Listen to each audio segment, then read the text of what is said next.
ಎಲ್ಲ ನನ್ನ ಅಪ್ಕಮಿಂಗ್ ಸೋಲ್ಜರ್ಸ್ಗಳಿಗೆ ಇಲ್ಲಿ ಬಂದ್ಬಿಟ್ಟು ಇಂಡಿಯನ್ ಆರ್ಮಿದು ಒಂದು 20 ಡೇಸ್ ಏನಾಯಿತು. ಇದ್ರ ಬಗ್ಗೆ ಯಾವುದೇ ತರನಾದಂಥ ಅಪ್ಡೇಟ್ಗಳನ್ನು ಕೊಟ್ಟಿರಲಿಲ್ಲ. ಪ್ರತಿ ಒಂದು ವಿದ್ಯಾರ್ಥಿ ಕೂಡ ಒಂದಿಷ್ಟು ಕ್ವಶನ್ಸ್ಗಳನ್ನ ಕೇಳ್ತಾ ಇದ್ರು, ಕಾಲ್ ಮುಖಾಂತರ ಮತ್ತು ಕಮೆಂಟ್ ಮುಖಾಂತರ ಡೌಟ್ಸ್ಗಳನ್ನ ಕೇಳ್ತಾ ಇದ್ರು. ಆ ಡೌಟನ್ನು ಕ್ಲಿಯರ್ ಮಾಡೋದಕ್ಕೋಸ್ಕರನೇ ಈ ವಿಡಿಯೋನ ಮಾಡ್ತಾ ಇದ್ದೀನಿ. ನೀವೇನಾದರೂ ಅಗ್ನಿವೀರಿಗಾಗಿ ಅರ್ಜಿಗಳನ್ನ ಸಲ್ಲಿಸಿದ್ರೂ ಕೂಡ ಈ ವಿಡಿಯೋನ ತಪ್ಪದೇ ನೋಡ್ಕೊಳ್ರಿ. ಇನ್ನೂ ಅಪ್ಲಿಕೇಶನ್ನೇ ಹಾಕಿಲ್ಲ PUC ಎಕ್ಸಾಮ್ ಇವಾಗಲೇ ಕಂಪ್ಲೀಟ್ ಅದು ಇಲ್ಲ ಗೊತ್ತಿತ್ತು, ಬಟ್ ನಾನು ಲಾಸ್ಟಿಗೆ ಅಪ್ಲಿಕೇಶನ್ ಅನ್ನ ಸಲ್ಲಿಸಬೇಕಾ ಅನ್ಕೊಂಡಿರ್ತಕ್ಕಂಥ ವಿದ್ಯಾರ್ಥಿಗಳು ಏನಾದರೂ ಇದ್ರೆ ಈಗ ಸಂಪೂರ್ಣವಾಗಿರ್ತಕ್ಕಂಥ ಡೀಟೇಲ್ ಇನ್ಫಾರ್ಮೇಶನ್ ಅನ್ನ ಇಲ್ಲಿ ಕೊಡ್ತಾ ಹೋಗ್ತೇನೆ. ಕರೆಕ್ಟಾಗಿ ತಿಳಿದುಕೊಳ್ರಿ. ನನಗೆ ಆರ್ಮಿ ಬಗ್ಗೆ ಗೊತ್ತನೇ ಇಲ್ಲ ಅಂತಿರ್ತಕ್ಕಂಥ ವಿದ್ಯಾರ್ಥಿಗಳು ಸಂಪೂರ್ಣವಾಗಿ ಡೀಟೇಲ್ ನೋಡ್ತಾ ಹೋಗ್ರಿ. ಈ ವಿಡಿಯೋ ಅಪ್ಲೈ ಆಗೋದು ಪುರುಷ ಮತ್ತು ಮಹಿಳಾ ಅಭ್ಯರ್ಥಿಗಳಿಗೆ ಇಬ್ಬರಿಗೂ ಕೂಡ ಅಪ್ಲೈ ಆಗುತ್ತೆ.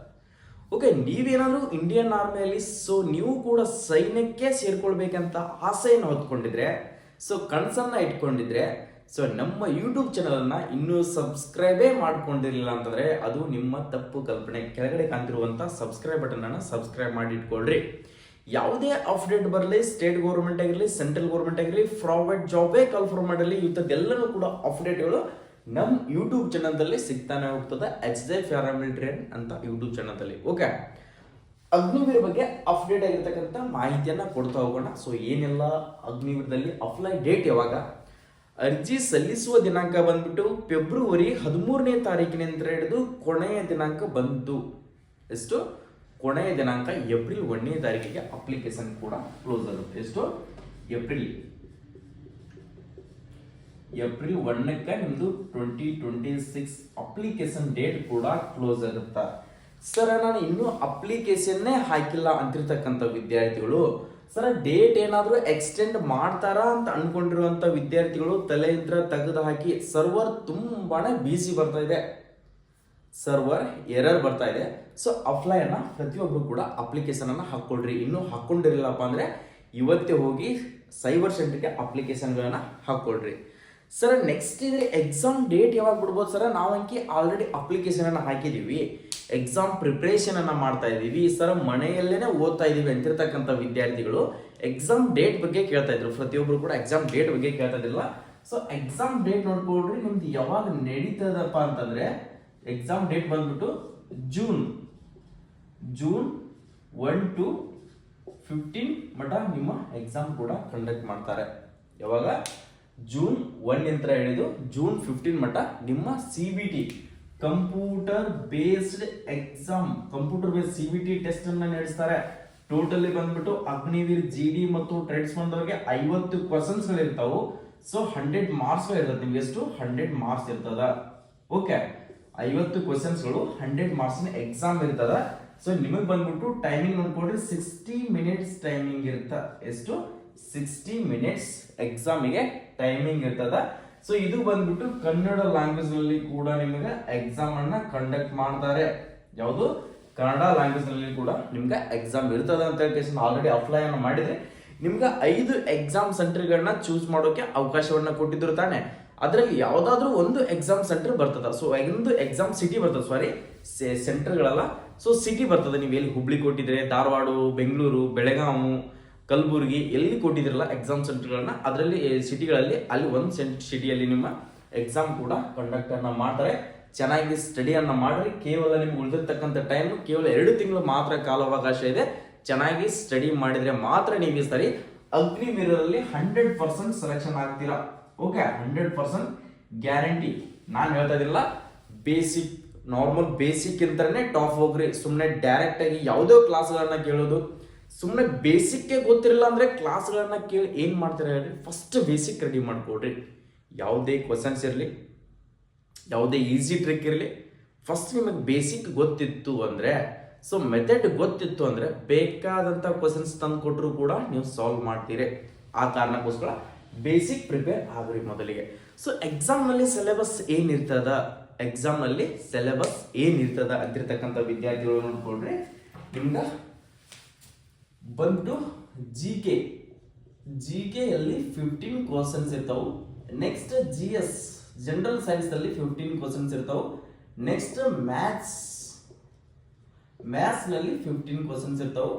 ನೆಕ್ಸ್ಟ್ ರೀಸನಿಂಗ್ ನಲ್ಲಿ 5 ಕ್ವಶನ್ಸ್ ಗಳು ಇರ್ತಾವೆ. ಟೋಟಲಿ 50 ಕ್ವಶನ್ಸ್ ಗಳಾಯ್ತು. ಎಷ್ಟು? ಟೋಟಲಿ 50 ಕ್ವಶನ್ಸ್ ಗಳಾಯ್ತು ತಾನೆ. ನೀವೇನಾದ್ರೂ GD ಮತ್ತು ಟ್ರೇಡ್ಸ್ಮನ್ ಬರೆದಿರ್ತಕ್ಕಂಥ ವಿದ್ಯಾರ್ಥಿಗಳ ಸಿಲೆಬಸ್ ಅನ್ನ ಹೇಳ್ತಾ ಇದೀನಿ. ಜನರಲ್ ನಾಲೆಜ್ 15 ಕ್ವಶನ್ಸ್ ಗಳನ್ನ ಕೇಳ್ತಾರ, ಜನರಲ್ ಸೈನ್ಸ್ 15 ಕ್ವಶನ್ಸ್ ಗಳನ್ನ ಕೇಳ್ತಾರ, ನೆಕ್ಸ್ಟ್ ಮ್ಯಾಥ್ಸ್ 15 ಕ್ವಶನ್ಸ್ ಗಳು, ರೀಸನಿಂಗ್ 5 ಕ್ವಶನ್ಸ್ ಗಳು ಇದರಲ್ಲಿ ಇರ್ತಾವು. ನಾರ್ಮಲ್ ಇರ್ತಾವೆ, ಸೊ ಜಾಸ್ತಿ ಟಫ್ ಇರೋದಿಲ್ಲ. ಬಟ್ ನೀವು ಪ್ರೀವಿಯಸ್ ಇಯರ್ ಕ್ವಶನ್ ಪೇಪರ್ ಗಳನ್ನ ಸಿಗೋದಿಲ್ಲ. ಬಟ್ ಆದ್ರೂ ಕೂಡ ಅಲ್ಲಿಂದ ಇಲ್ಲೊಂದು ಕ್ವಶನ್ಸ್ ಗಳು ಇರ್ತಾವೆ, ರೆಡಿ ಆಗಿರ್ತಾವೆ. ಬೇಕಾದ್ರೆ ಸರ್ಚ್ ಮಾಡ್ಕೊಂಡ್ಬಿಟ್ಟು ಕ್ವಶನ್ ಪೇಪರ್ ಅನ್ನ ಸಾಲ್ವ್ ಮಾಡ್ತಾ ಹೋಗ್ರಿ. ಓಕೆ, ಯಾವುದೇ ಒಂದು ಬುಕ್ ಓದ್ತಾ ಇದೀರಪ್ಪ ಅಂದ್ರೆ ಅದು ಬುಕ್ ನಿಮ್ಗೆ ಜಸ್ಟ್ ಗೈಡೆನ್ಸ್, ಅಂದ್ರೆ ನಿಮ್ಗೆ ಈ ತರ ಇರ್ತದಂತ ತೋರಿಸ್ಕೊಡ್ತದೆ. ನೀವು ಎಷ್ಟು ಕ್ವಶನ್ ಪೇಪರ್ ಗಳನ್ನ ಸಾಲ್ವ್ ಮಾಡ್ತಾ ಹೋಗ್ತಿರಲ್ಲ ಅಷ್ಟು ಇಂಪ್ರೂವ್ಮೆಂಟ್ ಆಗುತ್ತಾ. ಸೊ ಯಾವುದೇ ಒಂದು ಬುಕ್ ಗಳನ್ನ ಓದೋದ್ರಿಂದ ನೀವು ಅಗ್ನಿವೀರ್ ಎಕ್ಸಾಮ್ ಅನ್ನ ಪಾಸ್ ಮಾಡೋಕೆ ಸಾಧ್ಯವಾಗುವುದಿಲ್ಲ. ಕ್ವಶನ್ ಪೇಪರ್ ಗಳನ್ನ ಎಷ್ಟು ಸಾಲ್ವ್ ಮಾಡ್ತಾ ಹೋಗ್ತೀರಿ, ಸೊ ಬುಕ್ ಗಳನ್ನ ಓದ್ರಿ ಪರವಾಗಿಲ್ಲ. ಸೊ ಅದು ನಿಮ್ಗೆ ಬೇಸಿಕ್ ಕೊಡ್ತತಿ. ಅದಾದ್ಮೇಲೆ ನೀವು ಕ್ವಶನ್ ಪೇಪರ್ ಅನ್ನು ಸಾಲ್ವ್ ಮಾಡ್ತಾ ಹೋಗೋದ್ರಿಂದ ನಿಮ್ದು ಇಂಪ್ರೂವ್ಮೆಂಟ್ ಜಾಸ್ತಿ ಆಗುತ್ತೆ, ಟೈಮಿಂಗ್ ಕೂಡ ಕವರ್ ಆಗುತ್ತಾ. ನೀವು ಯಾವಾಗ ಕ್ವಶನ್ ಪೇಪರ್ ಗಳನ್ನ ಸಾಲ್ವ್ ಮಾಡೋದಿಲ್ಲ ಅಲ್ಲಿ ಮಟ್ಟ ನಿಮ್ಮ ಸ್ಪೀಡ್ ಇಂಪ್ರೂವ್ಮೆಂಟ್ ಆಗೋದೇ ಇಲ್ಲ. ನೀನು ಕ್ವಶನ್ ಪೇಪರ್ ಅನ್ನ 50 ಕ್ವಶನ್ಸ್ ಗಳಿದಾವಂತ ತಿಳ್ಕೊ. 50 ಕ್ವಶನ್ಸ್ ಗಳನ್ನ 1 ಡೇ ಫುಲ್ ಬಿಡಿಸಿದ್ರೆ ಏನು ಉಪಯೋಗ? ಬುಕ್ ಓದೋದಂತ್ರ ಏನು ಉಪಯೋಗ ಆಯಿತು? ಡೈಲಿ ಓದೋದ್ರಿಂದ ಏನು ಉಪಯೋಗ ಆಯಿತು? ನಾನು ಎಷ್ಟು ಓದಿದ್ದೀನಿ ಅಷ್ಟರ ಮೇಲೆ ಟೆಸ್ಟ್ ಅನ್ನು ಇಟ್ಟರೆ ನಾನು ಪಾಸ್ ಮಾಡ್ಬೋದಾ, ಅದೇ ಟೈಮಿಂಗ್ದಲ್ಲಿ ನಾನು ಕವರ್ ಮಾಡ್ಕೋಬೋದಾ ಅನ್ನೋದು ನಿನ್ನ ಹತ್ರ ಟ್ಯಾಲೆಂಟ್ ಇಂಪಾರ್ಟೆಂಟ್ ಆಗುತ್ತೆ. ಎಲ್ಲ ವಿದ್ಯಾರ್ಥಿಗಳ 50 ಕ್ವಶನ್ಸ್ಗಳನ್ನ ಅಕ್ಯುರೇಟ್ ಆಗಿ ಟಚ್ ಮಾಡ್ತಾರೆ 1 ಡೇ ಪೂರ ಕೊಟ್ರೆ. ಯಾವಾಗ 1 ಡೇ ಪೂರ ಒಂದು ತಾಸು ಇರುವಂತ ಎಕ್ಸಾಮ್ ಅನ್ನ 2 ತಾಸು ಕೊಟ್ರೆ ಅಷ್ಟಕ್ಕಷ್ಟು ಟಚ್ ಮಾಡ್ತಾರೆ. ಅದನ್ನೇ 1 ತಾಸಿನಲ್ಲಿ ಬರೀಬೇಕಂತಂದ್ರೆ ಸೊ ಅದಕ್ಕೆ ಹೇಳೋದು ನಿಮಗೆ ಎಕ್ಸಾಮ್ ಅನ್ನ ಅಟೆಂಡ್ ಆಗಿ ಟೆಸ್ಟ್ ಗಳನ್ನ ಬಿಡಿಸಿ ಅಂತ ಅನ್ನೋದು. ಅದಕ್ಕೆ ಕಾಂಪಿಟೇಟಿವ್ ಎಕ್ಸಾಮ್ ಅಂತಾರೆ. ಓಕೆ, ಎಕ್ಸಾಮ್ ಬಗ್ಗೆ ಆಯ್ತು. ಸೊ ಎಕ್ಸಾಮ್ ನಲ್ಲಿ ಕೂಡ ನಿಮ್ಗೆ ಅದರ ಜೊತೆಗೆ ಎಕ್ಸಾಮ್ ಕಂಪ್ಲೀಟ್ ಆದ್ಮೇಲೆ ಹೇಳ್ತಾ ಇದೀನಿ, ನೆಕ್ಸ್ಟ್ ಏನಿರ್ತದ ನಿಮ್ಮ ಎಕ್ಸಾಮ್ ಮೆರಿಟ್ ಲಿಸ್ಟ್ ಅನ್ನ ಬಿಡ್ತಾರೆ. ಎಕ್ಸಾಮ್ ಆದ್ಮೇಲೆ ನಿಮ್ಮ ಫಿಸಿಕಲ್ ಇರ್ತದೆ, PET ಮತ್ತು ಫಿಸಿಕಲ್ ಎಪಿಸಿಟ್ ಮತ್ತು ಫಿಸಿಕಲ್ ಸ್ಟ್ಯಾಂಡರ್ಡ್ ಟೆಸ್ಟ್ ಅಂತ ಹೇಳಿ height, weight, running, chest, next zigzag, pull ups, next ditch, ಇವೆಲ್ಲನೂ ಕೂಡ ಟೆಸ್ಟ್ ಇರ್ತಾವೆ. ಅದಾದ ನಂತರ ನಿಮ್ದು ಮೆಡಿಕಲ್ ಟೆಸ್ಟ್ ಕೂಡ ಇರ್ತದೆ. ಫಿಸಿಕಲ್ ನಲ್ಲಿ ಏನಿರ್ತದೆ ಅಂದ್ರೆ 1600 ಮೀಟರ್ ರನ್ನಿಂಗ್ ಇರ್ತೈತಿ. 400 ಟ್ಯಾಕ್ ಅನ್ನ 4 ರೌಂಡ್ ಅನ್ನು ಓಡಬೇಕಾಗುತ್ತೆ. ಎಷ್ಟು? 4 ರೌಂಡ್ ಅನ್ನು ಓಡಬೇಕಾಗುತ್ತೆ. 4 ರೌಂಡದಲ್ಲಿ ಸೊ ಮೊದಲಿಗೆ ಯಾವ ತರ ಇತ್ತಪ್ಪ ಅಂದ್ರೆ 2 ವರ್ಷದಿಂದ ಸೊ ಗ್ರೂಪ್ 1 ಗ್ರೂಪ್ 2 5 ನಿಮಿಷ 45 ಸೆಕೆಂಡ್ ಒಳಗಡೆ ಬಂದಿರತಕ್ಕಂಥ ವಿದ್ಯಾರ್ಥಿಗಳನ್ನ ಮಾತ್ರ ಪಾಸ್ ಮಾಡ್ಕೊಳ್ತಾ ಇದ್ರು. ಇವಾಗ ಏನ್ ಮಾಡಿದೆ ಅಂದ್ರೆ ಆ 4 ಗ್ರೂಪ್ಗಳನ್ನ ಮಾಡಿದ್ದಾರೆ. 4 ಗ್ರೂಪ್ಗಳಂದ್ರೆ 5 ನಿಮಿಷ ಹಿಡಿದು ಸೊ 5:30 ಒಳಗಡೆ ಬಂದಿರತಕ್ಕಂಥ ವಿದ್ಯಾರ್ಥಿಗಳನ್ನ ಗ್ರೂಪ್ 1 ಅಂತ ಕ್ವಾಲಿಫೈ ಮಾಡ್ತಾರೆ. ನೆಕ್ಸ್ಟ್ 5:31 ಹಿಡಿದು 5:45 ಒಳಗಡೆ ಬಂದಿರತಕ್ಕಂಥ ವಿದ್ಯಾರ್ಥಿಗಳನ್ನ ಗ್ರೂಪ್ 2 ಅಂತ ಕ್ವಾಲಿಫೈ ಮಾಡ್ತಾರೆ. ನೆಕ್ಸ್ಟ್ 5:46 ಅಂತ ಹಿಡಿದು 6 ನಿಮಿಷದೊಳಗಡೆ ಬಂದಿರತಕ್ಕಂಥ ವಿದ್ಯಾರ್ಥಿಗಳನ್ನ ಗ್ರೂಪ್ 3 ಅಂತ ಕ್ವಾಲಿಫೈ ಮಾಡ್ತಾರೆ. ನೆಕ್ಸ್ಟ್ 6 ನಿಮಿಷ 1 ಸೆಕೆಂಡ್ ಅಂತ ಹಿಡಿದು 6 ನಿಮಿಷ 15 ಸೆಕೆಂಡ್ ಒಳಗಡೆ ಬಂದಿರತಕ್ಕಂಥ ವಿದ್ಯಾರ್ಥಿಗಳನ್ನ ಗ್ರೂಪ್ 4 ಅಂತ ಕ್ವಾಲಿಫೈ ಮಾಡ್ತಾರೆ. ಸೊ ನೀವು ಎಷ್ಟು ಗ್ರೂಪ್ಗಳನ್ನ ಲಾಸ್ಟಿಗೆ ಹೊಡಿತಾ ಬರೀತಿರಲ್ಲ ಸೊ ನಿಮ್ಮ ಮಾರ್ಕ್ಸ್ಗಳು ಕಟ್ ಆಗ್ತಾ ಹೋಗ್ತದೆ. ಎಕ್ಸಾಮ್ ನಲ್ಲಿ 100 ಮಾರ್ಕ್ಸ್ ಇದ್ರೆ ನಿಮಗೆ ಫಿಸಿಕಲ್ ನಲ್ಲಿ ಕೂಡ 100 ಮಾರ್ಕ್ಸ್ ಇರ್ತದೆ. ರನ್ನಿಂಗಿಗೆ 60 ಮಾರ್ಕ್ಸ್, ರನ್ನಿಂಗ್ ಓಡ್ತಿರ್ತಕ್ಕಂಥದಕ್ಕೆ 60 ಮಾರ್ಕ್ಸ್ ಇರ್ತದೆ. ನೆಕ್ಸ್ಟ್ ಫುಲ್ ಅಪ್ಸ್ ಬೀಮ್ ಏನಿರ್ತಲ್ಲ ಅದಕ್ಕೆ 40 ಮಾರ್ಕ್ಸ್ ಇರ್ತದ. ಅಲ್ಲಿ ಬಂದ್ಬಿಟ್ಟು ಬೀಮ್ ನಲ್ಲಿ ನೋಡ್ಕೊಡ್ರಿ ಯಾವ ತರ ಇರ್ತಪ್ಪ ಅಂತಂದ್ರೆ 10 ಬೀಮ್ ಅನ್ನ ಹೊಡೆದ್ರೆ 40 ಮಾರ್ಕ್ಸ್ ಇರ್ತದ ನಿಮ್ಗೆ. ಅಕಸ್ಮಾತ್ ನೀವೇನಾದ್ರು 6 ಜಸ್ಟ್ ಕ್ವಾಲಿಫೈ ಆಗೋಕೆ 6 ಬೀಮ್ ಅನ್ನ ಹೊಡೆದ್ರೆ ಸಾಕು, ಬಟ್ ನಿಮ್ದು ಮಾರ್ಕ್ಸ್ ಪೂರ ಡೌನ್ ಆಗುತ್ತ. ಸೊ ನಿಮ್ ಫೈನಲ್ ಮೆರಿಟ್ ಕೂತ್ಕೊಳ್ಳಕ್ ಆಗುವಂತ ಚಾನ್ಸಸ್ ಬಹಳ ಕಡಿಮೆನೆ ಅನ್ಕೊಳ್ಬಹುದು. ಓಕೆ, ರಿಕ್ರೂಟ್ಮೆಂಟ್ ವೇಕೆನ್ಸಿಗಳು ಇದಾವು. ಸೊ ಚೆನ್ನಾಗಿ ಸ್ಟಡಿ ಮಾಡ್ರಿ, ಪ್ರಿಪರೇಷನ್ ಮಾಡಿದ್ರೆ ಮಾತ್ರ ಆಗುತ್ತ. ನೆಕ್ಸ್ಟ್ ಬಂದ್ಬಿಟ್ಟು ಹೈಟ್ ನೋಡ್ಕೊಡ್ರಿ. 166 ಸೆಂಟಿಮೀಟರ್ ಹೈಟ್ ಅನ್ನು ಹೊಂದಿರಬೇಕು. ಎಷ್ಟು? ನಿಮ್ಮ ಹೈಟ್ ಬಂದ್ಬಿಟ್ಟು 166 ಸೆಂಟಿಮೀಟರ್ ಹೈಟ್ ಅನ್ನು ಹೊಂದಿರಬೇಕು. ನಿಮ್ಮ ಎದೆಯ ಸುತ್ತಳತೆ ನೋಡ್ಕೊಡ್ರಿ. ಚೆಸ್ಟ್ ಎಷ್ಟು ಇರ್ಬೇಕಂತಂದ್ರೆ 77 ಸೆಂಟಿಮೀಟರ್. ಎಷ್ಟು? 77 ಸೆಂಟಿಮೀಟರ್ ನಾರ್ಮಲ್ ಆಗಿರ್ಬೇಕು. 77 ಸೆಂಟಿಮೀಟರ್ ನಿಮ್ದು ನಾರ್ಮಲ್ ಆಗಿರ್ಬೇಕು. ಎಕ್ಸ್ಪಾಂಡ್ ರಿಟರ್ನ್ ಮಾಡಿದಾಗ 82 ಸೆಂಟಿಮೀಟರ್ ಆಗಬೇಕು. ಚೆಸ್ಟ್ ಅನ್ನ ಇಟ್ಟಾಗ ನಾರ್ಮಲ್ ಇದ್ದಾಗ ಎಕ್ಸ್ಪಾಂಡ್ ರಿಟರ್ನ್ ಮಾಡಿದಾಗ ನಿಮ್ದು 5 ಸೆಂಟಿಮೀಟರ್ ಚೆಸ್ಟ್ ಎಕ್ಸ್ಪಾಂಡ್ ಆಗ್ಲೇಬೇಕು. ಹೈಟ್ ಬಂದ್ಬಿಟ್ಟು 166 ಸೆಂಟಿಮೀಟರ್ ನಿಮ್ದು ಹೈಟ್ ಇರಬೇಕು. ಓಕೆ, ಮಹಿಳೆಯರಿಗೆ 162 ಸೆಂಟಿಮೀಟರ್ ಹೈಟ್ ಇರಬೇಕಾಗತ್ತ. ಸೊ ಹೈಟ್ ಆಯ್ತು. ನೆಕ್ಸ್ಟ್ ಜಿಗ್ಜಾಗ್ ಅಂತ ಇರುತ್ತೆ. ಸೊ ಜಿಗ್ಜಾಗ್ ಮೇಲೆ ಆಲ್ಮೋಸ್ಟ್ ಆಲ್ ಅಷ್ಟು ಕೂಡ ಪಾಸ್ ಆಗ್ತೀರಾ. ಸೊ ಈ ತರ ನಿಮ್ಮ ಜಿಗ್ಜಾಗ್ ಕೂಡ ಇರ್ತೈತಿ. ಆಲ್ಮೋಸ್ಟ್ ಅಲ್ಲ ಜಿಗ್ಜಾಗ್ ಅನ್ನ ಪಾಸ್ ಮಾಡ್ಕೊಳ್ತೀರಿ, ಅದ್ರ ಬಗ್ಗೆ ಯಾರು ಕೂಡ ತಲೆ ಕೆಡಿಸ್ಕೋಬೇಡ್ರಿ. ಓಕೆ, ಅದಾದ್ಮೇಲೆ ನೆಕ್ಸ್ಟ್ ಏನ್ ಬರ್ತಂದ್ರೆ ಡಿಚ್ ಅಂತ ಬರುತ್ತಾ. ಸೊ ಡಿಚ್ ಯಾವ ತರ ಇರ್ತಪ್ಪ ಅಂದ್ರೆ, ಸೊ ಇಲ್ಲಿ ನಿಮ್ದೊಂದು ತೆಗ್ಗನ್ನ ತೊಟ್ಟಿರ್ತಾರೆ, ಈ ಸರ ತೆಗ್ಗಿರ್ತದ. ನೆಕ್ಸ್ಟ್ ಈ ಕಡೆ ಇದೆಲ್ಲ ಪೂರ ಮಣ್ಣು ಇರ್ತದೆ, ಇಲ್ಲ ಈ ತೆಗ್ಗನ್ನ ಈ ತರ ಜಂಪ್ ಆಗೋದಿರುತ್ತೆ, ಈ ಕಡೆಯಿಂದ ಈ ಕಡೆ ಜಂಪ್ ಆರಾಮ್ಸೆ ಕ್ವಾಲಿಫೈ ಮಾಡ್ತೀರಿ. ಇಷ್ಟನ್ನ ಇವೆರಡು ಟೆಸ್ಟ್ ಅನ್ನ ಜಸ್ಟ್ ಕ್ವಾಲಿಫೈಯಿಂಗ್ ಗೋಸ್ಕರ ಇರ್ತದ. ಸೊ ವೇಟ್ ಬಂದ್ಬಿಟ್ಟು 48 kg ಅಬೋವ್ ಇರಲಿ, 48 kg ಒಳಗಡೆ ಇರಬಾರ್ದು. 48 ಅಬೋವ್ ಇತ್ತಪ್ಪ ಅಂದ್ರೆ ಆಲ್ಮೋಸ್ಟ್ ಅಲ್ಲಿ ನಿಮ್ಮನ್ನ ಕ್ವಾಲಿಫೈ ಮಾಡ್ತಾರೆ. ನೆಕ್ಸ್ಟ್ ಮೆಡಿಕಲ್ ಏನಿರ್ತದ ಸರ್, ಮೆಡಿಕಲ್ ನಲ್ಲಿ ಕೂಡ ನಮ್ಗೆ ಇನ್ಫಾರ್ಮೇಶನ್ ಕೊಡಿ ಅಂತಿರ್ತಕ್ಕಂಥ ವಿದ್ಯಾರ್ಥಿಗಳು ನೀವೇನಾದ್ರೂ ಇದ್ರೆ, ಸೊ ಮೆಡಿಕಲ್ ಗೊತ್ತೇ ಇಲ್ಲ ಅಂತಿರ್ತಕ್ಕಂಥ ವಿದ್ಯಾರ್ಥಿಗಳು, ಸೊ ನೋಡ್ಲೇಬೇಕಾಗಿರ್ತಕ್ಕಂಥ ಮಾಹಿತಿನೇ ಮೆಡಿಕಲ್. ಅಕಸ್ಮಾತ್ ನೀವು ಫಿಸಿಕಲ್ ಪಾಸ್ ಆದ್ರೆ ಸೊ ಮರುದಿನಾನೆ ಅಕಸ್ಮಾತ್ ಒನ್ ಡೇ ಟೈಮ್ ಕೊಟ್ಟು ನೀವು ಫ್ರೆಶ್ ಅಪ್ ಆಗೋಕೆ ಟೈಮ್ ಕೊಡ್ತಾರೆ. ಮೆಡಿಕಲ್ ಟೆಸ್ಟ್ ನಲ್ಲಿ ಕೂಡ ಇಂಪಾರ್ಟೆಂಟು, ಎಲ್ಲನೂ ಕೂಡ ಪಾಸ್ ಆಗಿ ಸೊ ಮೆಡಿಕಲ್ ನಲ್ಲಿ ಫೇಲ್ ಆದ್ರೆ ತುಂಬಾನೇ ಕಷ್ಟ ಆಗುತ್ತೆ. ಆ ಕಾರಣಕ್ಕೋಸ್ಕರ ಮೆಡಿಕಲ್ ಬಗ್ಗೆ ಒಂಚೂರು ಆದ್ರೂ ನಿಮ್ಗೆ ನಾಲೆಜ್ ಇತ್ತಪ್ಪ ಅಂದ್ರೆ ಸೊ ನೀವು ಪಾಸ್ ಮಾಡ್ಕೊಳ್ತೀರಾ. ಓಕೆ, ಮೆಡಿಕಲ್ ನಲ್ಲಿ ಏನಿರ್ತದಂದ್ರೆ ಸೊ ನಿಮ್ಮ ಕಣ್ಣು ಕರೆಕ್ಟ್ ಆಗಿರಬೇಕು. ಸೊ ಕಣ್ಣು ಯಾವ ತರಪ್ಪ ಅಂದ್ರೆ ದೂರದೃಷ್ಟಿಯನ್ನ ಓದ್ಬೇಕು. ಡಿಸ್ಟೆನ್ಸ್ ಅಂತ ಇರುತ್ತಾ, ಸೊ ಡಿಸ್ಟೆನ್ಸ್ ಚಾಟ್ ಯಾವ ತರ ಇರುತ್ತಪ್ಪ ಅಂತಂದ್ರೆ ನೋಡ್ಕೊಳ್ರಿ, ಡಿಸ್ಟೆನ್ಸ್ ಚಾಟ್ ಈ ತರ ನಿಮ್ದು ಒಂದು ಚಾಟ್ ಇರ್ತದ. ಸೊ ಈ ಚಾಟಿನಲ್ಲಿ ಯಾವುದೇ ಒಂದು ABCD ಈ ತರ ಫಸ್ಟ್ ಒಂದು ನೋಡ್ಕೊಳ್ರಿ, ಈ ತರ ದೊಡ್ಡ ಅಕ್ಷರ ಇರುತ್ತ. ನೆಕ್ಸ್ಟ್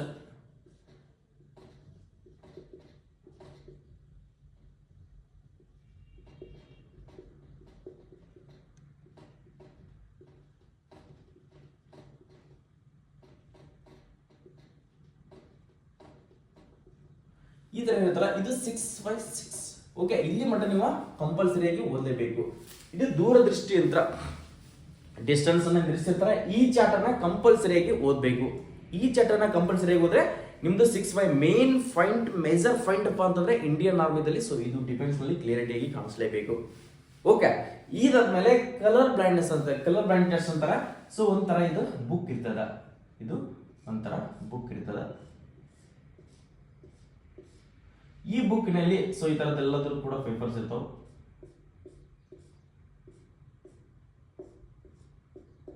ಓಕೆ, ಇದರಲ್ಲಿ ಫುಲ್ ಇಮ್ಯಾಜಿನೇಷನ್ ಇರ್ತದೆ. ಇದರಲ್ಲಿ 5, 57 ಈ ತರ ನಂಬರ್ಸ್ ಇರ್ತಾವ. ಈ ನಂಬರ್ಸ್ಗಳು ಅಕಸ್ಮಾತ್ ಕಲರ್ ಬ್ಲೈಂಡ್ ಇರ್ತಕ್ಕಂಥ ವಿದ್ಯಾರ್ಥಿಗಳಿಗೆ ಕಾಣಿಸ್ತಿರೋದಿಲ್ಲ. ಸೊ ಈ ಟೆಸ್ಟ್ ಏನಾದ್ರು ನೀವು ಚೆಕ್ ಮಾಡ್ಕೊಂಡಿಲ್ಲ ಅಂದ್ರೆ ಒಂದ್ಸರಿ ಗೂಗಲ್ ನಲ್ಲಿ ಕೂಡ ಕಲರ್ ಬ್ಲೈಂಡ್ ಟೆಸ್ಟ್ ಚಾಟ್ ಅಂತ ಹೊಡ್ರಿ, ಸೊ ಅದು ಕೂಡ ತೋರಿಸುತ್ತಾ. ಬೇಕಾದ್ರೆ 6/6 ಚಾಟ್ ಅಂತ ಗೂಗಲ್ ನಲ್ಲಿ ಹೊಡೆದ್ರು ಕೂಡ ನಿಮ್ಗೆ ತೋರಿಸುತ್ತೆ. ಇದನ್ನು ಕೂಡ ಪಾಸ್ ಮಾಡ್ಕೊಳ್ಬೇಕಾಗುತ್ತೆ. ಸೊ ಇದನ್ನ ಇಲ್ಲೇ ಬಾಜುನೇ ನಿಂದಿರ್ಸಿರ್ತಾರ, ನಿಮ್ ಸೈಡ್ ಅಲ್ಲೇ ಮೊದಲು ನಿಂದಿರ್ಸ್ಕೊಳ್ತಾರ, ಬಟ್ ಓದಲೇಬೇಕು. ನೆಕ್ಸ್ಟ್ ಅದಾದ್ಮೇಲೆ ಸೊ ಫೆನ್ ಅನ್ನ ಅಂದ್ರೆ ರೊಟೇಟಿಂಗ್, ಐ ರೊಟೇಟಿಂಗ್ ಅಂತ ತೋರಿಸ್ತಾರೆ. ಸೊ ಈ ತರದ ಐ ರೊಟೇಟಿಂಗ್ ಮಾಡಬೇಕು. ಸೊ ನೆಕ್ಸ್ಟ್ ಯಾವ ಕಡೆ ಪೆನ್ ಹೊಳಿಸ್ತಾರಲ್ಲ ಆ ಕಡೆ ರೊಟೇಟ್ ಮಾಡಬೇಕು. ಅಪ್ ಡೌನ್ ಅನ್ನ ಇದನ್ನ ಕ್ಲಿಯರ್ ಮಾಡ್ತಾರೆ. ನೆಕ್ಸ್ಟ್ ನಿಮ್ದು ಏರ್ ಅಂದ್ರೆ ಕಿವಿಯಲ್ಲಿ ಏನಾದ್ರೂ ಪರಿ ಹರಿದಿದ್ರೆ, ಸೊ ಏನಾದ್ರೂ ಕಿವಿ ಸೋರ್ತಾ ಇತ್ತಂದ್ರೆ ಸೊ ಮೆಡಿಕಲ್ ಅನ್ಫಿಟ್ ಮಾಡ್ತಾರೆ. ಸೊ ಕಿವಿ ಕೂಡ ಕ್ಲೀನ್ ಆಗಿರ್ಬೇಕಾಗತ್ತೆ. ದೂರದಿಂದ ಓದಿರ್ತಾರೆ, ಸೊ ಅವ್ರು ಹೇಳಿರ್ತಕ್ಕಂಥ ವರ್ಡ್ ಅನ್ನ ನೀವು ವಾಪಸ್ ಹೇಳಬೇಕಾಗತ್ತ. ನೆಕ್ಸ್ಟ್ ಮೂಗ್ ಚೆಕ್ ಮಾಡ್ತಾರೆ. ಸೊ ಮೂಗಿನಲ್ಲಿ ಕೂಡ ಕರೆಕ್ಟ್ ಆಗಿರಬೇಕು. ಅಕಸ್ಮಾತ್ ನಿಮ್ದು ಏನಾದ್ರು ಓಡುವಾಗ ಉಸಿರಾಟ ತೊಂದರೆ ಇದ್ರೆ DNS ಅಂತ ಇರುತ್ತೆ, ಮೂಗಿನಲ್ಲಿ DNS ಅಂತ ಪಾಯಿಂಟ್ ಇರುತ್ತೆ. ಮೌಸ್ ಬೆಳೆದಿರ್ತದೆ, ಒಳಗಡೆ ಇರ್ತಕ್ಕಂಥ ಮೌಸ್ ಏನಾದ್ರು ಬೆಳೆದಿತ್ತಪ್ಪ ಅಂದ್ರೆ ಅದು DNS ಅಂತ ಹೇಳಿಸಿಂದ ಡೈರೆಕ್ಟ್ ನಿಮ್ದು ಮೆಡಿಕಲ್ ಅನ್ನ ಕೊಡ್ತಾರೆ. ಸೊ DNS ಪಾಯಿಂಟ್ ನಾರ್ಮಲ್ ಆಗಿರ್ತದೆ. ಅಕಸ್ಮಾತ್ ನಿಮ್ದು ಏನಾದ್ರು DNS ಇತ್ತಪ್ಪ ಅಂದ್ರೆ ಲೇಸರ್ ಟ್ರೀಟ್ಮೆಂಟ್ ಆಪರೇಷನ್ ಅನ್ನ ಮಾಡ್ತಾರೆ. ಸೊ ಅದನ್ನ ಮಾಡಿಸ್ಕೊಡ್ರಿ. DNS ಅಲ್ಲಿ ನಿಮ್ದು ಏನಾದ್ರು ಇತ್ತಪ್ಪ ಅಂದ್ರೆ ಸೊ ನಿಮ್ನ ಮೆಡಿಕಲ್ ಅನ್ಫಿಟ್ ಮಾಡ್ತಾರೆ. ಅಕಸ್ಮಾತ್ ನೀವು ಓಡುವಾಗ ಉಸಿರಾಟ ತೊಂದರೆ ಆಗ್ತಾ ಇತ್ತು, ಸೊ ಬ್ರೀತಿಂಗ್ ಪ್ರಾಬ್ಲಮ್ ಇತ್ತಂದ್ರೆ ಅಂತ ವಿದ್ಯಾರ್ಥಿಗಳಿಗೆ DNS ಇರ್ತದೆ. ಓಕೆ, ನೆಕ್ಸ್ಟ್ ಆದ್ಮೇಲೆ ಸೊ ಕ್ಯಾರಿ ಆಂಗಲ್ ಅನ್ನ ಚೆಕ್ ಮಾಡ್ತಾರೆ. ಕ್ಯಾರಿ ಆಂಗಲ್ ಅಂದ್ರೆ ನಿಮ್ಮ ಕೈಗಳು ನೋಡ್ಕೊಂಡ್ರೆ ಕರೆಕ್ಟ್ ಆಗಿ ಇಷ್ಟು ಗ್ಯಾಪ್ ಇರಬೇಕಾಗುತ್ತೆ. ಸೊ ಗ್ಯಾಪ್ ಇತ್ತಪ್ಪ ಅಂದ್ರೆ ಮಾತ್ರ ನೀವು ಮೆಡಿಕಲ್ ಫಿಟ್ ಆಗ್ತೀರಿ. ಅಕಸ್ಮಾತ್ ನಿಮ್ಮ ಕೈಗಳು ಕೂಡ್ತಾ ಇತ್ತಪ್ಪ ಅಂದ್ರೆ ಸೊ ಮೆಡಿಕಲ್ ಅನ್ನ ಕೊಡ್ತಾರೆ. ಸೊ ಇವೆಲ್ಲದಕ್ಕೂ ಕೂಡ ಸೊಲ್ಯೂಷನ್ ಅದಾವ, ಅವ್ನು ಕ್ಲಿಯರ್ ಮಾಡ್ಕೊಳ್ಬಹುದು. ನೆಕ್ಸ್ಟ್ ನಾಕ್ನಿ ಅಂತ, ನಾಕ್ನಿ ಬಂದ್ಬಿಟ್ಟು ನಿಮ್ಮ ಕಾಲನ್ನ ನಿಂದಿರಿಸಿದಾಗ ಸೊ ಈ ತರದ ಗ್ಯಾಪ್ಗಳು ಇರಬೇಕಾಗುತ್ತೆ. ಅಕಸ್ಮಾತ್ ನಿಮ್ಮ ಕಾಲುಗಳು ಎರಡೂ ಕೂಡ ಕೂಡ್ತಾ ಇದ್ದು ಮಣಕಲ್ ಹತ್ರಪ್ಪ ಅಂದ್ರೆ ನಿಮ್ದು ನಾಕ್ನಿ ಅಂತ ಹೇಳಿ ಮೆಡಿಕಲ್ ಅನ್ನ ಬರೀತಾರೆ. ನೆಕ್ಸ್ಟ್ ಕೆಳಗಡೆ ಬಂದು ಫ್ಲಾಟ್ ಫುಟ್. ಫ್ಲಾಟ್ ಫುಟ್ ಯಾವ ತರ ಇರ್ತದೆ ಅಂತ ನೋಡ್ಕೊಡ್ರಿ. ಫ್ಲಾಟ್ ಫುಟ್ ಅನ್ನ ಸೊ ನಿಮ್ಮ ಕಾಲ್ ಅಂತ ತಿಳ್ಕೊಡ್ರಿ.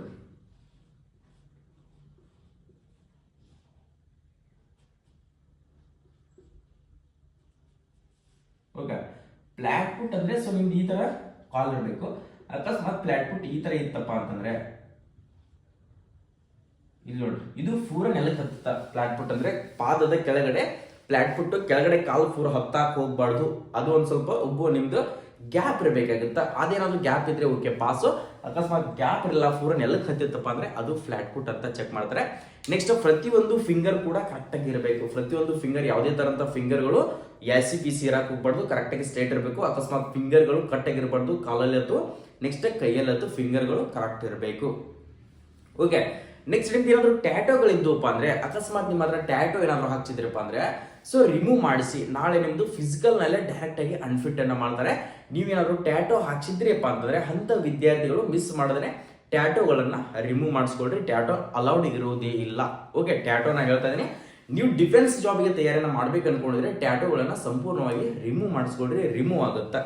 ಓಕೆ, ನೆಕ್ಸ್ಟ್ ಅದಾದ್ಮೇಲೆ ಸೊ ಇಷ್ಟು ಮೆಡಿಕಲ್ ಮೇನ್ ಪಾರ್ಟ್ಸ್ ಅಲ್ಲಿ ಕೂಡ ಚೆಕ್ ಮಾಡ್ಕೊಳ್ತಾರೆ. ಮೇನ್ ಪಾರ್ಟ್ಸ್ ಅಲ್ಲಿ ಯಾವುದೇ ತರದಂತ ಸರ್ಜರಿ ಆಪರೇಷನ್ಗಳಾಗಿರಲಿ ಸೊ ಎಲ್ಲನೂ ಕೂಡ ಮೇನ್ ಇಂಪಾರ್ಟೆಂಟು. ಸೊ ನಿಮ್ದು ಏನಾದರೂ ಎಲ್ಲಾದರೂ ಹೊಲಿಗೆಗಳು ಬಿದ್ದಿದ್ರೆ, ಜಾಸ್ತಿ ಹೊಲಿಗಿದ್ದಪ್ಪ ಅಂದ್ರೆ ನಾರ್ಮಲ್ ಆಗಿ ಲೈಟ್ ಆಗಿದ್ರೆ ಪಾಸ್ ಮಾಡ್ತಾರೆ. ಜಾಸ್ತಿ ಹೊಲಿಗೆಗಳಿದ್ರಪ್ಪ ಅಂದ್ರೆ ಸೊ ಅವನು ಕೂಡ ಮೆಡಿಕಲ್ ಅನ್ನ ಫೇಲ್ ಮಾಡ್ತಾರೆ. ನೆಕ್ಸ್ಟ್ ಅಕಸ್ಮಾತ್ ನಿಮ್ದು ಫೈಲ್ಸ್ ಏನಾರ ಆಗಿತ್ತಪ್ಪ ಅಂದ್ರೆ ಅದನ್ನು ಕೂಡ ರಿಕವರಿ ಮಾಡ್ಕೊಡ್ರಿ. ಆದಷ್ಟು ರಿಕವರಿ ಆಗುತ್ತೆ, ಅದ್ರ ಬಗ್ಗೆ ಏನಿಲ್ಲ. ಇಷ್ಟು ಮೆಡಿಕಲ್ಗಳನ್ನ ಇನ್ನು ಸಾಕಷ್ಟು ಚೆಕ್ ಮಾಡ್ತಾರೆ. ಸೊ ಎಲ್ಲ ಪಾಯಿಂಟ್ಗಳನ್ನ ಚೆಕ್ ನಿಮ್ಗೆ ಹೇಳ್ತಾ ಹೋದ್ರೆ ಟೈಮ್ ಇದು ಆಗುತ್ತೆ. ಸೊ ಇಷ್ಟು ಮೆಡಿಕಲ್ ಇರುತ್ತೆ. ಸೊ ಮೆಡಿಕಲ್ ಆದ್ಮೇಲೆ ನಿಮ್ಮ ಫೈನಲ್ ಮೆರಿಟ್ ಲಿಸ್ಟ್ ಅನ್ನ ಬಿಡ್ತಾರೆ. ಸೊ ಇನ್ನು ಮಂಗಳೂರು ಮತ್ತು ಬೆಂಗಳೂರು ಯಾವ್ದಾರದ ಫೈನಲ್ ಮೆರಿಟ್ ಲಿಸ್ಟ್ ಬಿಟ್ಟಿಲ್ಲ. ಸೊ ಬಿಡುವಂತ ಸಾಧ್ಯತೆ ಇದೆ. ಸೊ ಯಾವಾಗ ಬಿಡ್ತಾರೆ ಅಂತ ಇನ್ನೂ ಕೂಡ ಕನ್ಫರ್ಮೇಶನ್ ಇಲ್ಲ. ಬೆಳಗಾವಿ ವಿದ್ಯಾರ್ಥಿಗಳು ಹೋದ್ಸರಿ ರಾಯಚೂರದಲ್ಲಿ ನಡೆದಿರ್ತಕ್ಕಂಥ ರ್ಯಾಲಿಯಲ್ಲಿ ಪ್ರತಿ ಒಂದು ಕ್ವಾಲಿಫೈ ಆಗಿರ್ತಕ್ಕಂಥ 4th ಗ್ರೂಪ್ ಹೊಡೆದಿರ್ತಕ್ಕಂಥ ವಿದ್ಯಾರ್ಥಿ ಕೂಡ ಆಲ್ರೆಡಿ ಸೆಲೆಕ್ಷನ್ ಆಗಿ 3-4 ತಿಂಗಳಾಯ್ತು ಡ್ಯೂಟಿ ಕೂಡ ಮಾಡ್ತಾ ಇದ್ದಾರೆ. ನಿಮ್ದು ಕೂಡ ಲಕ್ ಇರ್ತದೆ. ಸೊ ಲಕ್ಗಳನ್ನ ಯಾವತ್ತೂ ಕೂಡ ಮಿಸ್ ಮಾಡ್ಕೊಳಕ್ ಹೋಗ್ಬೇಡಿ. ಪ್ರಯತ್ನ ಮಾತ್ರ ಇರಬೇಕು. ಪ್ರಯತ್ನ ಪಡ್ಲಾರ್ದೇನೆ ನಂದು ಆಲಿಲ್ಲ ಅಂತ ಯಾರಾದ್ರು ನನ್ ಮುಂದಂದ್ರೆ ನಾನು ನಂಬೋದೇ ಇಲ್ಲ. ಪ್ರಯತ್ನ ಪಟ್ಟು ಸೋಲು. ಸೊ ಅದಕ್ಕೊಂದು ನಾನು ಸಪೋರ್ಟ್ ಮಾಡ್ತೀನಿ. ಸೊ ಪ್ರಯತ್ನ ಮಾಡ್ಲಾರ್ದೇನೆ, ನಾನು ಓದ್ಲಾರ್ದೇನೆ, ನಾನು ಫಿಸಿಕಲ್ ಮಾಡ್ಲಾರ್ದೇನೆ ಸೋತಿದ್ದೀನಿ ಅಂತ ನೀನೇನಾದ್ರು ಅಂದ್ರೆ ಯಾರು ಕೂಡ ನಂಬೋದೇ ಇಲ್ಲ. ನಿನ್ ಜೀವನ ನೀನ್ ಕಟ್ಕೊಳ್ಬೇಕಾಗಿರೋದು. ಯಾರು ಕೂಡ ನಿನ್ ಜೀವನ ಕಟ್ಕೊಳ್ಳೋದಿಲ್ಲ. ನಿಮ್ಮ ತಂದೆ ತಾಯಿಗೂ ನಿನ್ನ ರೀಸನ್ ಗಳನ್ನ ಹೇಳಿದ್ರೆ, ಯಾರಿಗೆ ಹೇಳಿದ್ರು ಕೂಡ ನಿನ್ನ ರೀಸನ್ ಅನ್ನ ಯಾರು ಕೂಡ ಕೇಳೋದಿಲ್ಲ. ನೀನ್ ಗೆಲ್ಲು ಮಠ, ನೀನ್ ಗೆದ್ದ ಮೇಲೆ ನಿನ್ನ ರೀಸನ್ ಗಳನ್ನ ಹೇಳು, ಅವಾಗ ನಂಬ್ತಾರೆ. ನೀನ್ ಸೋತಾಗ ನಾನು ಇಷ್ಟು ಕಷ್ಟಪಟ್ಟಿದ್ದೀನಿ, ರಾತ್ರಿ 3 ಗಂಟೆಗೆ ಓದ್ತಾ ಇದ್ದೆ, ಸೊ ನಾನು 2 ತಾಸು ನಿದ್ದೆ ಮಾಡ್ತಾ ಇದ್ದೆ, ಫಿಸಿಕಲ್ 10 ಕಿಲೋಮೀಟರ್ ಓಡ್ತಾ ಇದ್ದೆ ಅಂದ್ರೂ ಕೂಡ ನೀನ್ ಫೇಲ್ ಆಗಿದ್ದೆ ಅಂದ್ರೆ ನೀ ಹೇಳಿರ್ತಕ್ಕಂಥದ್ದು ಎಲ್ಲನೂ ಕೂಡ ಸುಳ್ಳೆ ಅಂತ ತಿಳ್ಕೊಳ್ತಾರೆ. ಗೆದ್ದ ಮೇಲೆ ಹೇಳು ಓಕೆ ಮಾಡಿದಾನೆ, ಹಾರ್ಡ್ ವರ್ಕ್ ಮಾಡಿದಾನೆ, ಹಾರ್ಡ್ ವರ್ಕ್ ಮಾಡಿದಾಗಲೇ ಮಾತ್ರ ನೀವು ಸಕ್ಸಸ್ ಅನ್ನ ಕಂಡಿದ್ದಾನೆ ಅಂತ ಅವಾಗ ನಿನ್ಗೆ ಹೇಳ್ತಾರೆ. ಸೊ ನೀವು ಯಾವುದೇ ಒಂದು ಜಾಬ್ ಅನ್ನ ಸೇರ್ಕೊಳ್ಬೇಕು, ಯಾವುದೇ ಒಂದು ನಿಮ್ಮ ಕನಸನ್ನ ಈಡೇರಿಸಬೇಕು ಅನ್ಕೊಂಡಿದ್ರೆ ಸೊ ಕಷ್ಟ ಪಡಲೇಬೇಕು. ಯಾವುದೇ ಬಿಸ್ನೆಸ್ ಫೀಲ್ಡ್ ಆಗಿರಲಿ, ಯಾವುದೇ ಎಜುಕೇಶನ್ ಫೀಲ್ಡ್ ಆಗಿರಲಿ, ಯಾವುದೇ ಫಾರ್ಮರ್ ವರ್ಕ್ ಆಗಿರಲಿ, ಅದರ ಹಿಂದೆ ಅಷ್ಟು ಕಷ್ಟ ಇದೆ. ಕಷ್ಟಪಟ್ಟರೆ ಮಾತ್ರ ಈ ಸಣ್ಣ ವಯಸ್ಸಿನಲ್ಲೇ ನೀವು ಸೈನಿಕರಾಗಬೇಕು, ಒಂದು ಒಳ್ಳೆಯ ಅಪಾರ್ಚುನಿಟಿಯನ್ನ ಸೇರ್ಕೊಳ್ಬೇಕು ಅನ್ಕೊಂಡಿದ್ರೆ ಈಗಿಂತ್ರನೇ ಕಷ್ಟಪಡಕ್ಕೆ ಟ್ರೈ ಮಾಡ್ರಿ. ಮೊಬೈಲ್ಗಳನ್ನ ಆದಷ್ಟು ಅವಾಯ್ಡ್ ಮಾಡ್ರಿ. ಜಸ್ಟ್ ಎಷ್ಟು ಯೂಸ್ ಮಾಡ್ಕೊಳ್ಬೇಕು ಅಷ್ಟನ್ನ ಮಾತ್ರ ಯೂಸ್ ಮಾಡ್ಕೊಡ್ರಿ. ಜಾಸ್ತಿ ಬುಕ್ಗಳನ್ನ ಸ್ಟಡಿ ಮಾಡಕ್ ಹೋಗ್ರಿ. ಬುಕ್ಗಳನ್ನ ತಗೊಳ್ಳೋದು, ಕ್ವಶನ್ ಪೇಪರ್ ಅನ್ನ ಸಾಲ್ವ್ ಮಾಡೋದು, ಇವತ್ತು ಎಷ್ಟು ಓದಿದಿಲ್ಲ ಅದ್ರ ಮೇಲೆ ಕ್ವಶನ್ ಪೇಪರ್ ಅನ್ನ ಸಾಲ್ವ್ ಮಾಡೋದು ಅಷ್ಟನ್ನ ಮಾತ್ರ ಹೋದ್ರೆ, ಸುಮ್ಮನೆ ಮೊಬೈಲ್ ಅಲ್ಲೇ ತಗೊಳ್ಳೋದು, ರೀಲ್ಸ್ ಅಲ್ಲಿ ನೋಡೋದು, ಅದರಲ್ಲಿ ಓದೋದು, ಕ್ಲಾಸಸ್ಗಳನ್ನ ಕೇಳಿ ಪರವಾಗಿಲ್ಲ. ಜಾಸ್ತಿ ಟೈಮ್ ಅನ್ನು ವೇಸ್ಟ್ ಮಾಡಕ್ ಹೋಗ್ಬೇಡ್ರಿ. ಮೊಬೈಲ್ ಇಂದ ತುಂಬಾನೇ ಟೈಮ್ ವೇಸ್ಟ್ ಆಗುತ್ತೆ. ಸೊ ಮಾಕ್ ಟೆಸ್ಟ್ಗೆ ಟೆಸ್ಟ್ ಅನ್ನ ಆಡ್ರಿ, ಅದರಲ್ಲಿ ಸಾಕಷ್ಟು ಟೆಸ್ಟ್ಗಳು ಬರ್ತಾವೆ. ಅದರಲ್ಲಿ ಟೆಸ್ಟ್ ಆಡಿದ್ರಪ್ಪ ಅಂದ್ರೆ ನಿಮ್ದು ಇಂಪ್ರೂವ್ಮೆಂಟ್ ಆಗ್ತಾ ಹೋಗುತ್ತೆ. ಇದರ ಸ್ಟಡಿ ಮಾಡ್ಕೊಡ್ರಿ. ಓಕೆ ಸರ್, ಇಲ್ಲ ನಮಗೆ ಓದಕ್ ಆಗ್ತಾ ಇಲ್ಲ ಸರ್, ಸೆಕೆಂಡ್ PUC ಎಕ್ಸಾಮ್ ಕೂಡ ಕಂಪ್ಲೀಟ್ ಆದ್ರು ಸರ್ ನಮಗೆ ಎಕ್ಸಾಮ್ ಸಮೀಪ ಬಂದು ಸರ್ 2 ತಿಂಗಳಲ್ಲಿ ಕೂಡ ನಾವು ಸಿಲೆಬಸ್ ಅನ್ನ ಕವರ್ ಮಾಡ್ಕೊಂಡು ನಾವು ಇವಾಗ ಅಡ್ಮಿಷನ್ ಅನ್ನ ತಗೊಂಡಿವಪ್ಪ ಅಂದ್ರೆ ನಮ್ಗೆ ಅದೇ ಡೇಟ್ಗೆ ಫಿಕ್ಸ್ ಆಗುತ್ತೆ. 2 ತಿಂಗಳ ಕಾಲಾವಕಾಶ ಸಿಗುತ್ತೆ. ಸೊ ನಿಮ್ ಕೋಚಿಂಗ್ ದಲ್ಲಿ ಸರ್ 3ನೇ ಬ್ಯಾಚ್ ಯಾವಾಗ ಸ್ಟಾರ್ಟ್ ಮಾಡ್ತೀರಿ ಅಂತಿರ್ತಕ್ಕಂಥ ವಿದ್ಯಾರ್ಥಿಗಳಿಗೆ ನಮ್ಮ HDI ಡಿಫೆನ್ಸ್ ಅಕಾಡೆಮಿ ಬಾಗಲಕೋಟೆ ನಮ್ಮ ಕೋಚಿಂಗ್ ದಲ್ಲಿ ಆಲ್ರೆಡಿ ಸೆಕೆಂಡ್ ಬ್ಯಾಚ್ ನಲ್ಲಿ ತರಬೇತಿಯನ್ನ ತಗೊಳ್ತಾ ಇದ್ದಾರೆ. 3ನೇ ಬ್ಯಾಚ್ಗೆ ನೀವು ಕೂಡ ಬಂದು ಸೇರ್ಕೊಂಡು ಎಕ್ಸಾಮ್ ನಲ್ಲಿ 100 ಅಂಕಗಳನ್ನ ಗಳಿಸಬೇಕು. ಫಿಸಿಕಲ್ ನಲ್ಲಿ ಕೂಡ 100 ಅಂಕಗಳನ್ನ ಗಳಿಸಬೇಕು ಅನ್ಕೊಂಡಿದ್ರಿಪ್ಪ ಅಂದ್ರೆ ನಮ್ಮ ಹತ್ರ ಪ್ರತಿಯೊಂದು ಫೆಸಿಲಿಟಿಯನ್ನ ಕೊಡ್ತಾ ಇದೀವಿ. ಡೈಲಿ ನಿಮ್ಗೆ ಮಾರ್ನಿಂಗ್ 5 to 7 ಸ್ಟಡಿ ಅವರ್ಸ್ ಅನ್ನ ಕೊಡ್ತಾ ಇದೀವಿ. ಕಂಪಲ್ಸರಿಯಾಗಿ ಪ್ರತಿಯೊಂದು ವಿದ್ಯಾರ್ಥಿ ಕೂಡ ಸ್ಟಡಿ ಮಾಡಲೇಬೇಕು. ನಾವೇ ಕುಂತು ಸ್ಟಡಿ ಮಾಡಿಸ್ತೀವಿ. ಅದ್ರ ಜೊತೆಗೆ ನಿಮ್ಗೆ 9 to 1:30 ಕ್ಲಾಸಸ್ಗಳನ್ನ ಕಂಡಕ್ಟ್ ಮಾಡ್ತೀವಿ. ಡೈಲಿ 4 ಕ್ಲಾಸಸ್ಗಳು ಇರ್ತಾವೆ. ಆದ್ಮೇಲೆ 2 ತಾಸು ರೆಸ್ಟ್ ಇರುತ್ತೆ. ಆಮೇಲೆ ಸಾಯಂಕಾಲ ಫಿಸಿಕಲ್ ಕೂಡ ಡೈಲಿ 1 ಟೈಮ್ ಫಿಸಿಕಲ್ ಕೊಡ್ತೀವಿ 2 ತಾಸು. ನೆಕ್ಸ್ಟ್ ರನ್ನಿಂಗ್ ಆಯ್ತು, ಅದರಲ್ಲಿ ಚೆಸ್ಟ್ ಇಂಪ್ರೂವ್ಮೆಂಟ್ ಆಯ್ತು, ಹೈಟ್ ಇಂಪ್ರೂವ್ಮೆಂಟ್ ಆಯ್ತು, ಅದೆಲ್ಲರೂ ಕೂಡ ಫುಲ್ ಆಫ್ ಇಂಪ್ರೂವ್ಮೆಂಟ್ ಆಯ್ತು. ಸರ್ ರನ್ನಿಂಗ್ ಅನ್ನ ಯಾವ್ದಾರು ಇಂಪ್ರೂವ್ಮೆಂಟ್ ಮಾಡ್ಕೊಳ್ಬೇಕು, 16 ಮೀಟರ್ ರನ್ನಿಂಗ್ ಅನ್ನ ಓಡುವಂತ ಟ್ರಿಕ್ಸ್ ಗಳೇನು ಅದೆಲ್ಲನೂ ಕೂಡ ಹೇಳ್ಕೊಡ್ತೀವಿ. ಅದಾದ್ಮೇಲೆ ನೆಕ್ಸ್ಟ್ ನಿಮ್ಗೆ ಮೆಡಿಕಲ್ ಚೆಕಪ್ ಕೂಡ ಮಾಡ್ತೀವಿ. ಮೆಡಿಕಲ್ ಚೆಕಪ್ ಕೂಡ ಇರ್ತದೆ. ಸೊ ಮೆಡಿಕಲ್ ಏನಾದ್ರು ನಿಮ್ಮ ಹತ್ರ ಫೈಂಡ್ಗಳಿದ್ರೆ ಅವೆಲ್ಲರೂ ಕೂಡ ಮೆಡಿಕಲ್ ಚೆಕಪ್ ಮಾಡಿಬಿಟ್ಟು ಅದ್ರ ಬಗ್ಗೆನೂ ಕೂಡ ಇನ್ಫಾರ್ಮೇಶನ್ ಕೊಡ್ತೀವಿ. ಅದಾದ್ಮೇಲೆ ಸೊ ಇಲ್ಲಿ ನಮ್ಮ ಹತ್ರ ಬಂದ್ಬಿಟ್ಟು ಸ್ಪೆಸಿಲಿಟಿ ಬಂದ್ಬಿಟ್ಟು ಹಾಸ್ಟೆಲ್ ಚೆನ್ನಾಗಿ ಕಾಟು ಬೆಡ್ ಇಲ್ಲೆಲ್ಲ ನೋಡ್ಕೋಬಹುದು, ತೋರಿಸ್ತಾ ಹೋಗ್ತೀನಿ. ಇದು ಬಂದ್ಬಿಟ್ಟು ನಮ್ಮ ಹಾಸ್ಟೆಲ್ ಆಗಿರ್ತದ. ಈ ತರದೆಲ್ಲ ಕಾಟು ಫ್ಯಾನು ಬೆಡ್ ಎಲ್ಲ ವ್ಯವಸ್ಥೆ ಇರ್ತದೆ. ಅದಾದ್ಮೇಲೆ ನೆಕ್ಸ್ಟ್ ನೋಡ್ಕೋಬಹುದು ನಮ್ಮ ಹತ್ರ ಕ್ಲಾಸಸ್ಗಳಲ್ಲಿ ಯಾವ ತರ ಎಕ್ಸಾಮ್ ಕಂಡಕ್ಟ್ ಮಾಡ್ತೀವಿ. ಸೊ ಈ ತರದ ಹಾಲ್ಗಳಿದಾವೆ, ಎಕ್ಸಾಮ್ ನ ಕಂಡಕ್ಟ್ ಮಾಡ್ತೀವಿ. ನೆಕ್ಸ್ಟ್ ನೋಡ್ಕೊಡ್ರಿ ಇದಾದ್ಮೇಲೆ ಸೊ ನಿಮ್ಗೆ ಡಿಸ್ಟ್ರಿಕ್ಟ್ ಸ್ಟೇಡಿಯಂದಲ್ಲಿ ನಾವು ಫಿಸಿಕಲ್ ಅನ್ನು ಯಾವ ತರ ಕೊಡ್ತಾ ಇದೀವಿ ನೋಡ್ಕೊಡ್ರಿ. ಟ್ರೈನಿಂಗ್ ಈ ತರ ಗ್ರೌಂಡ್ ಇದೆ, 400 ಮೀಟರ್ ಟ್ರ್ಯಾಕ್ ಇದೆ. ಸೊ ಈ ಟ್ರ್ಯಾಕ್ ನಲ್ಲಿ ಕೂಡ ಆರಾಮ್ಸಾಗಿ ನಮ್ಮ ಬಾಗಲಕೋಟೆ ಡಿಸ್ಟ್ರಿಕ್ಟ್ ಸ್ಟೇಡಿಯಂದಲ್ಲಿ ನೀವೇನಾದ್ರು ರನ್ನಿಂಗ್ ಹೊಡೆದ್ರಪ್ಪ ಅಂದ್ರೆ 100% ಫೈನಲಿ ಸೆಲೆಕ್ಷನ್ ಆಗೇ ಆಗ್ತೀರಾ, ನಾನೇ ಗ್ಯಾರಂಟಿ ಕೊಡ್ತಾ ಇದ್ದೀನಿ. ಸೊ ಈ ತರ ಫಿಸಿಕಲ್ ಟ್ರೈನಿಂಗ್ ಇರ್ತದೆ ಡೈಲಿ. ಓಕೆ, ನೆಕ್ಸ್ಟ್ ಅದಾದ್ಮೇಲೆ ಸೊ ಪ್ರತಿಯೊಂದು ಕೂಡ ಈ ತರ ನೋಡ್ಕೊಡ್ರಿ ಮೆಡಿಕಲ್ ಚೆಕಪ್ ಇರ್ತೈತಿ. ಪ್ರತಿಯೊಂದು ವಿದ್ಯಾರ್ಥಿಯನ್ನ ಮೆಡಿಕಲ್ ಚೆಕಪ್ ಮಾಡಿಬಿಟ್ಟು ಇದ್ರ ಬಗ್ಗೆ ಏನಾದ್ರು ಡೌಟ್ ಇದ್ದಂದ್ರೆ ಡೌಟ್ ಅನ್ನ ಕ್ಲಿಯರ್ ಮಾಡಿಕೊಳ್ತೀವಿ. ಸೊ ಇಷ್ಟೆಲ್ಲ ನಮ್ಮ ಅಕಾಡೆಮಿ ಬಗ್ಗೆ ಡೀಟೇಲ್ ಆಗಿರ್ತಕ್ಕಂಥ ಇನ್ಫಾರ್ಮೇಶನ್ ಅನ್ನು ಕೊಟ್ಟಿದ್ದೀನಿ. ನೀವು 3ನೇ ಬ್ಯಾಚ್ಗೆ ಅಡ್ಮಿಷನ್ ಗಳನ್ನ ತಗೊಳ್ಬೇಕು ಅನ್ಕೊಂಡಿದ್ರೆ ಸೊ ಅಡ್ಮಿಷನ್ ಕೂಡ ಪ್ರಾರಂಭವಾಗಿದಾವೆ, ಅಡ್ಮಿಷನ್ ಕೂಡ ಸ್ಟಾರ್ಟ್ ಆಗಿದಾವೆ. ನೀವು ಬಂದು ಜಾಯಿನ್ ಆಗ್ಬೇಕು ಅನ್ಕೊಂಡಿದ್ರಪ್ಪ ಅಂದ್ರೆ ಆದಷ್ಟು ಬೇಗನೆ ಬಂದು ಜಾಯಿನ್ ಆಗಿ. ಅಂದ್ರೆ 21ನೇ ತಾರೀಕಿನಿಂದ ಹಿಡಿದು ಏಪ್ರಿಲ್ 5ನೇ ತಾರೀಕಿನವರೆಗೆ ಅಡ್ಮಿಷನ್ ಗಳನ್ನ ಕೊಟ್ಟಿರ್ತೀವಿ. 15 ದಿನಗಳ ಕಾಲಾವಕಾಶ ಅಡ್ಮಿಷನ್ ನಿಮ್ಮ ಸೀಟ್ ಅನ್ನ ಕನ್ಫರ್ಮೇಶನ್ ಮಾಡ್ಕೊಳ್ಳಕ್ಕೆ ಅವಕಾಶವನ್ನು ಕೊಟ್ಟಿರ್ತೀವಿ. ಕ್ಲಾಸಸ್ಗಳು ಬಂದ್ಬಿಟ್ಟು ಏಪ್ರಿಲ್ 10ನೇ ತಾರೀಕಿಗೆ ಕ್ಲಾಸ್ಗಳು ಸ್ಟಾರ್ಟ್ ಆಗ್ತವೆ. ಇದು 3rd ಬ್ಯಾಚ್ ಏಪ್ರಿಲ್ 10ನೇ ತಾರೀಕಿಗೆ ಕ್ಲಾಸ್ಗಳು ಸ್ಟಾರ್ಟ್ ಆಗ್ತಾವೆ. ಆ ಕಾರಣಕ್ಕೋಸ್ಕರ 2 ತಿಂಗಳು ಕರೆಕ್ಟ್ ಆಗಿ ಎಕ್ಸಾಕ್ಟ್ ಆಗಿ ನಿಮ್ಗೆ ಟೈಮಿಂಗ್ಸ್ ಇರ್ತದೆ. ಓಕೆ, ಆದಷ್ಟು ಬೇಗನೆ ಅತಿ ಕಡಿಮೆ ಫೀಸ್ ನಲ್ಲಿ 2 ತಿಂಗಳು ಕೋಚಿಂಗ್ ಅನ್ನ ಕೊಡ್ತೀವಿ. Hostel, food, classes, physical training ಎಲ್ಲನೂ ಸೇರಿಸ್ಬಿಟ್ಟೆ 2 ತಿಂಗಳು ಅತಿ ಕಡಿಮೆ ಫೀಸ್ ನಲ್ಲಿ ನಾವು ಟ್ರೈನಿಂಗ್ ಅನ್ನ ಕೊಡ್ತಾ ಇದೀವಿ. ಸಾಕಷ್ಟು ವಿದ್ಯಾರ್ಥಿಗಳು ಕೋಚಿಂಗ್ ಅನ್ನ ತಗೊಳ್ತಾ ಇದ್ರೆ ಸೊ ಚೆಕ್ ಮಾಡ್ಕೊಳ್ಬಹುದು. ಪ್ರತಿಯೊಂದು ರಿಸಲ್ಟ್ ಅನ್ನ ಕೊಡ್ತಾ ಇದೀವಿ ಪ್ರತಿ ವರ್ಷನೂ ಕೂಡ. ಆ ಕಾರಣಕ್ಕೋಸ್ಕರ ಇಲ್ಲಿ ಕೊಟ್ಟಿರ್ತಕ್ಕಂಥ ಕಾಂಟ್ಯಾಕ್ಟ್ ನಂಬರ್ಗೆ, ನಮ್ಮ ಆಫೀಸ್ ನಂಬರ್ಗೆ ಕಾಲ್ ಮಾಡಿಬಿಟ್ಟು ನಿಮ್ಮ ಸೀಟ್ ಅನ್ನ ಕನ್ಫರ್ಮೇಶನ್ ಮಾಡ್ಕೊಳ್ಬೇಕು. ಲಿಮಿಟೆಡ್ ಸೀಟ್ಗಳು ಮಾತ್ರ, ಕೇವಲ 100 ಮೆಂಬರ್ಸ್ ಅನ್ನ ಮಾತ್ರ ತಗೋತೀವಿ. ಅದಕ್ಕೆ ಜಾಸ್ತಿ ಜನಗಳನ್ನ ನಾವು ಅವೈಲೇಬಲ್ ಮಾಡ್ಕೊಳ್ತಿಲ್ಲ, ಕೇವಲ 100 ಮೆಂಬರ್ಸ್ ಗಳಿಗೆ ಮಾತ್ರ ಅವಕಾಶ ಇರ್ತದೆ. ಇಲ್ಲಿ ಕೊಟ್ಟಿರ್ತಕ್ಕಂಥ ಕಾಂಟ್ಯಾಕ್ಟ್ ನಂಬರ್ಗೆ ಕಾಲ್ ಮಾಡಿಬಿಟ್ಟು ಈಗಲೇ ನಿಮ್ಮ ಸೀಟ್ ಅನ್ನ ಕನ್ಫರ್ಮೇಶನ್ ಮಾಡ್ಕೊಡ್ರಿ. 2026 ರಿಕ್ರೂಟ್ಮೆಂಟ್ ಅಲ್ಲಿ ನೀವು ಕೂಡ 100% ಸೈನ್ಯಕ್ಕೆ ಸೇರ್ಕೊಳ್ತೀರಾ. ಎಲ್ಲರಿಗೂ ಕೂಡ ಆಲ್ ದಿ ಬೆಸ್ಟ್. ನಾವು ಕೊಟ್ಟಿರ್ತಕ್ಕಂಥ ಮಾಹಿತಿ ಇಷ್ಟ ಆಗಿದ್ರೆ ಸೊ ಹೆಲ್ಪ್ ಆಗಿದ್ರೆ ನಮ್ಮ ಯೂಟ್ಯೂಬ್ ಚಾನಲ್ಗೆ ಒಂದು ಲೈಕ್ ಮಾಡಿ, ಶೇರ್ ಮಾಡಿ, ಸಬ್ಸ್ಕ್ರೈಬ್ ಮಾಡ್ಕೊಳ್ಳೋದನ್ನ. ಈ ತರದ ಇಂಡಿಯನ್ ಆರ್ಮಿ ಅಪ್ಡೇಟ್ಗಳು ಬೇಕಾಗಿದ್ರೆ ಸಬ್ಸ್ಕ್ರೈಬ್ ಮಾಡ್ಕೊಳ್ಳೋದನ್ನ ಮಿಸ್ ಮಾಡಕ್ ಹೋಗ್ಬೇಡ್ರಿ. ಪ್ರತಿಯೊಬ್ಬರು ಕೂಡ ಸಬ್ಸ್ಕ್ರೈಬ್ ಮಾಡ್ಕೊಡ್ರಿ. ಜೈ ಹಿಂದ್, ಜೈ ಕರ್ನಾಟಕ.